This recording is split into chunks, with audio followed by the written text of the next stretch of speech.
আসসালামু আলাইকুম। ওয়ালাইকুম আসসালাম। আসসালামু আলাইকুম। কেমন আছেন? আলহামদুলিল্লাহ ভালো। তবে হ্যাঁ, আপনি কেমন আছেন? জি আলহামদুলিল্লাহ ভালো আছি। আপনার কি বেশি অ্যাটিটিউড? কেন ম্যাডাম, কখনো কি এই কথা আপনাকে বলছি? মেসেজের উত্তর দিচ্ছেন না কেন? ম্যাডাম, আকাশে বিদ্যুৎ চমকাচ্ছে তো তাই ভাবলাম যে বড় ঝড় আসলে এই গরিবের টিনের ঘরটা উড়িয়ে নিয়ে যেতে পারে। তাই টিনের ঘরটা গোছানো নিয়ে ব্যস্ত হয়ে পড়লাম, তাই তো ফোনটা চেক দিতে পারিনি। ও, আপনার বাসা কোথায়? ম্যাডাম, আপনি আমার মতো গরিবের বাসার কথা জিজ্ঞাসা করতেছেন। যাই হোক, সূর্য থেকে 9 লক্ষ কোটি মাইল দূরে বাস করি। তো ম্যাডাম, আপনার বাসা কোথায়? ঢাকা। মজা করেন না, বলেন। ম্যাডাম, আমার মতো গরিবের সন্তানরা কি বড় লোকের মেয়েদের সঙ্গে মজা করার সময় আছে? ও মা, তাই? আপনার নাম কি?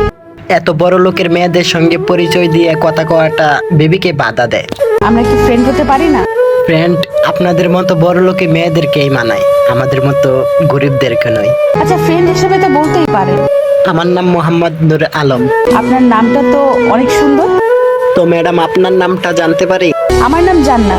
ও যাই হোক, আপনার নামটা অনেক সুন্দর। তো আপনি কি করেন? পড়াশোনা করেন? অনার্সে পড়ি। আপনার বাসার সবাই কেমন আছে? জি আলহামদুলিল্লাহ, বাসার সবাই ভালো আছে। তো আপনার বাসার সবাই কেমন আছে? জি আলহামদুলিল্লাহ ভালো। আপনার বাসা কোথায় বললেন না তো? ম্যাডাম, স্থায়ী কোনো ঠিকানা নাই। তবে হ্যাঁ, কর্মের পিছনে দৌড়াচ্ছি তো তাই এখন বর্তমানে বাসা বাংলাদেশের 66টা জেলায়। দেখেন, মিথ্যা কথা বলবেন না, মিথ্যা বলা পাপ। মিথ্যা কথা সেটা আমাদের সঙ্গে যায় না ম্যাডাম। আপনাদের মতো বড় লোকী বাবার ছেলে না আমি যে আপনাদের সঙ্গে মিথ্যা কথা বলে সময়গুলো নষ্ট করব। ও, একটা কথা বলি। জি ম্যাডাম, বলেন। আপনার গল্পগুলো অনেক ভালো। প্লিজ মজা করবেন না আপু। ওই মিয়া, আপু বলেন কেন?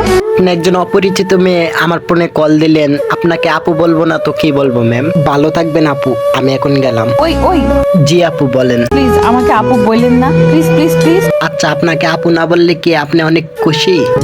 অনেক খুশি। কল রাইকা দিলাম ম্যাম, ভালো থাকবেন। কেন, কোথায় যাবেন? কাজে যাইতে হইব তো তাই। আচ্ছা তাহলে যান।